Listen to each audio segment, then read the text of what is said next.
menurut saya radikalisme itu adalah suatu paham yang menghendaki adanya perubahan, pergantian dan penjebolan terhadap suatu sistem masyarakat yang tertuju sampai ke akar-akarnya. Dan radikalisme sering dikaitkan dengan agama itu karena gerakan-gerakan radikal yang sedang aktual pada saat ini mengidentikan dirinya dengan agama itu.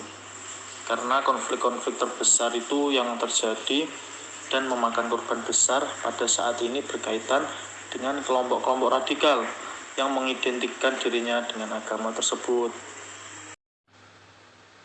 Jadi bentuk kerukunan dan toleransi itu yang seperti di desa kami ini dalam bentuk gotong royong, upacara, dan juga dalam hal keseharian. Contohnya, kalau upacara agama, ada upacara di salah satu agama itu pasti yang lain ikut meskipun tidak ikut dalam upacaranya, akan tetapi ikut berpartisipasi seperti menertibkan lingkungannya.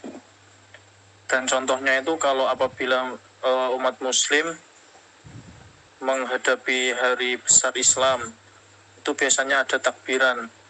Jadi umat agama lain itu juga ikut mengamankan di lingkungannya. Dan begitu juga sebaliknya. Dan kalau di lingkungan masyarakatnya itu, kalau ada kenduri gitu, ada orang meninggal, semuanya rukun. Kalau itu muslim, lalu yang muslim saja yang memakamkan, ataupun sebaliknya. Tapi semua ikut serta memakamkan dalam pemakaman. Kalau faktor pendukungnya banyak, dari segi lingkungan juga. Karena masyarakat yang tinggal dalam satu wilayah lingkungan itu ada banyak agamanya. Maksudnya di suatu lingkungan itu ada beberapa agama gitu.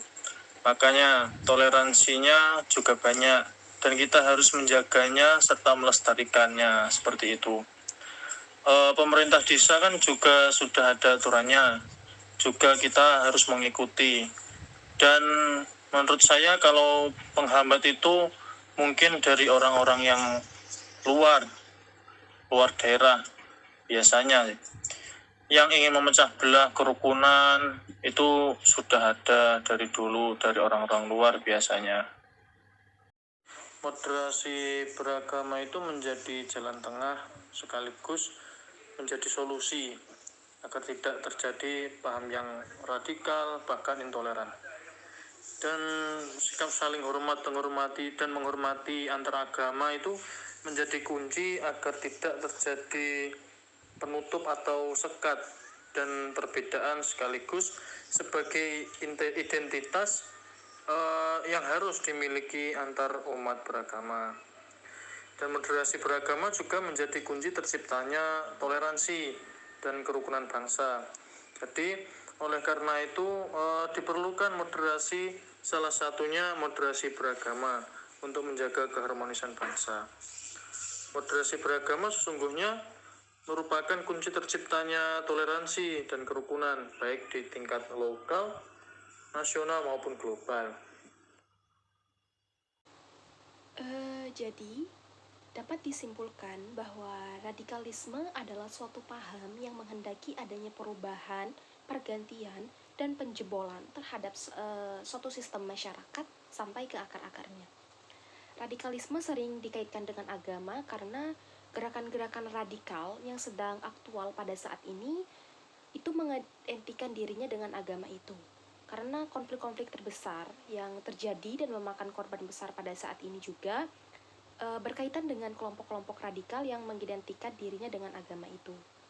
Selanjutnya bentuk kerukunan dan toleransi, yaitu seperti dalam hal gotong royong dan upacara keagamaan. Contohnya, jika terdapat upacara agama di salah satu agama, sudah pasti agama yang lain ikut serta, meskipun tidak ikut dalam upacaranya. seperti halnya dalam menertibkan atau mengamankan kondisi tempat berlangsungnya upacara keagamaan tersebut.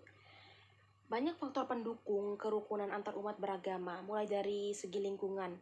Karena masyarakat yang tinggal dalam suatu wilayah lingkungan itu sudah pasti terdiri dari beberapa agama, dan oleh karena itu diperlukan toleransi yang tinggi dan tetap menjaga serta melestarikannya. Sedangkan faktor penghambatnya yaitu muncul dari luar yang mana ingin memecah belah kerukunan yang sudah ada. Moderasi beragama menjadi jalan tengah sekaligus sebagai solusi agar tidak terjadi paham yang radikal bahkan intoleran. Saling hormat dan menghormati antar agama itu menjadi kunci agar tidak terjadi sekat dan perbedaan sekaligus sebagai identitas yang harus dimiliki antar umat beragama. Moderasi beragama juga menjadi kunci terciptanya toleransi dan kerukunan bangsa. Oleh karena itu, diperlukan moderasi, salah satunya moderasi beragama ini untuk menjaga keharmonisan bangsa.